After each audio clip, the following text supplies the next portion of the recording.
Welcome to Hood Champion Boxing and Sports.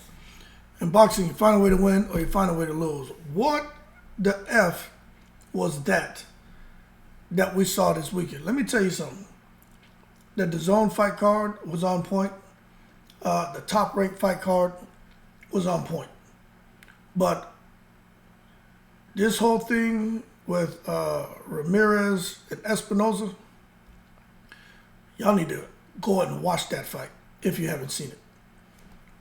That left me with my head spinning. I just couldn't believe what I was watching.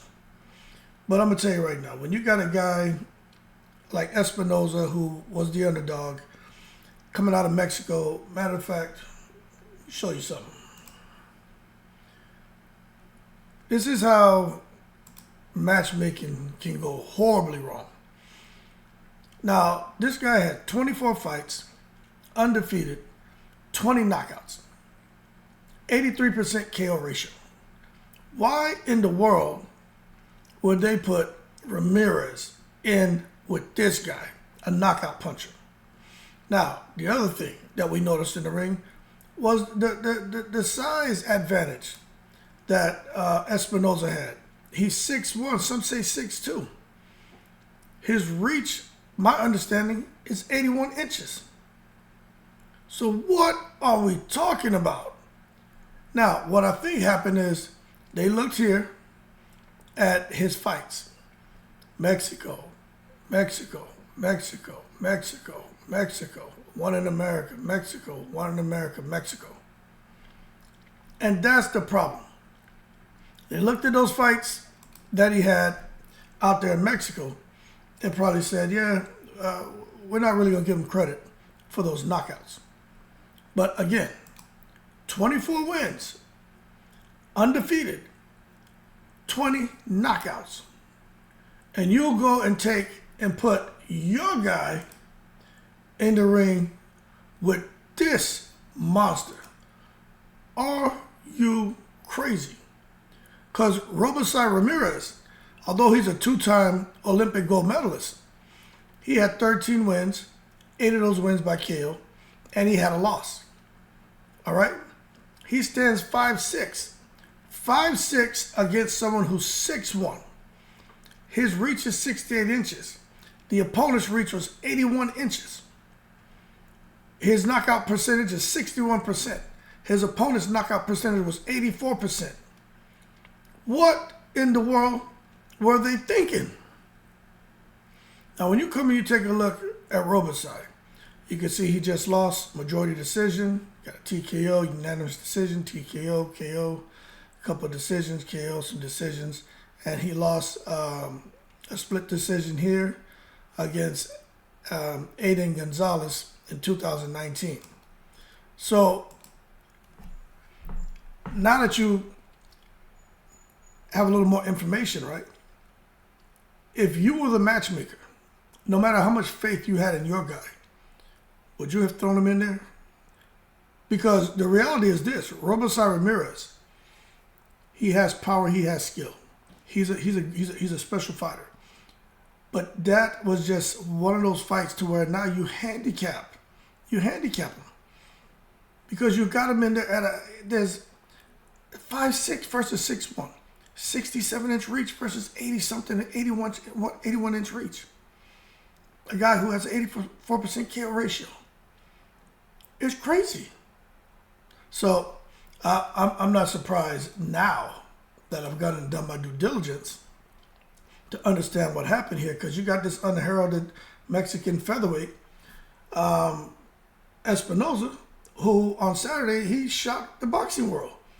And for those of you who still like, well, what's the big deal? The big deal is Robeisy Ramirez was an Olympic two-time gold medalist, man, and he had a WBO championship, which now he doesn't. But the thing about it is, Espinosa, man, he's going to go on now to change his family, their situation, and I'm happy for him. I'm happy for him, man. But I'm telling you what, right now, when you got these guys coming out of Mexico fighting against relatively unknown competition, that's where the matchmaking can go left, because obviously there's something special about him. You look at Zurdo Ramirez. He came over here. He was doing okay. stepped up and fought Bivol and got, beat down because majority of his opposition was there in Mexico and little known opponents. You look at Jaime Munguia. Most of his fights have been in Mexico. As of late, he's starting to fight some bigger names. But Munguia was another one who needed a lot of work. And he's been getting the on-the-job training. He has a trainer over there, Eric Morales. And he seems that he's ready to take on the big names. But look at his record. Look at how many fights he had just to get him to this point to take on, guys who can really be very competitive with him. But nonetheless, man, Espinosa, he's not even 30 years old yet, man. He just felt like, he didn't see himself as an underdog. And he got in there, man, and threw over 1,000 punches. You know what I'm saying?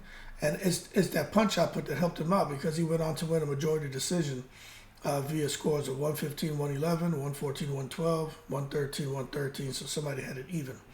But that 12th round was one of those Fight of the Year candidates, and that 12th round is what helped Espinosa get the decision when he was able to knock down Ramirez. Ramirez just looked like he just couldn't take it anymore. It was just too many shots coming at him. And he ended up taking a knee, but he shouldn't have. He should have wrapped him up. He should have done anything but take that knee because ultimately is what caused him to lose. But I'll tell you what, in that fifth round, Ramirez almost had Espinosa out of there. He hit him with that right hook. He caught Espinosa changing from orthodox to southpaw. And right when he was changing his feet, Ramirez threw that right hook and landed.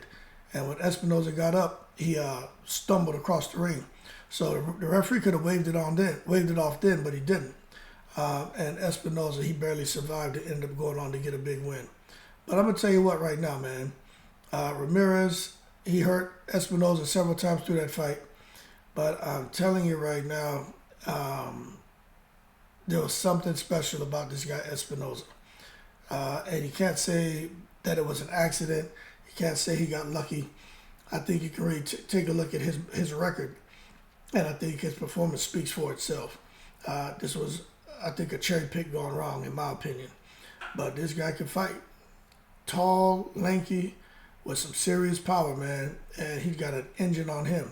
Some people out there suggesting, hey, they need to test him. You know what? What I'll say is this. I don't know too many Mexican fighters who can't fight the first second of the first round to the last second of the last round. Same thing for fighters coming out of Japan and Korea and China. And I can tell you that because I trained over there. Those guys can fight, man. You have to beat the fight out of them. But they're not going to stop. They're going to keep coming. They train. It's different out there. It's like they fight with honor. But, unfortunately, man, for Ramirez, he just got outworked. Ramirez threw 376 punches and, Espinosa threw almost 1,000, so it's kind of hard when you're talking about somebody who's throwing 1,000 punches and land 222, and you throw 376 to only land 119. It's going to be hard to try to overcome the volume of punches that's coming at you.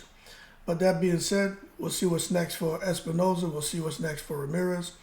But Ramirez had that fight several times, and like he was going to get the victory. Any other referee probably would have jumped in when Espinosa got hurt in the fifth. And then when he got up, he stumbled all the way across the ring. Most referees would have stopped it. This referee didn't. And as a result, Espinosa was able to collect himself, push forward, and end up getting a majority decision. That being said, y'all keep cool. More to come on Espinosa and Ramirez. But I'm telling you, if you haven't seen this fight, go watch it. Talk about a mash-up, crash-up. Absolutely amazing fight in the breeze.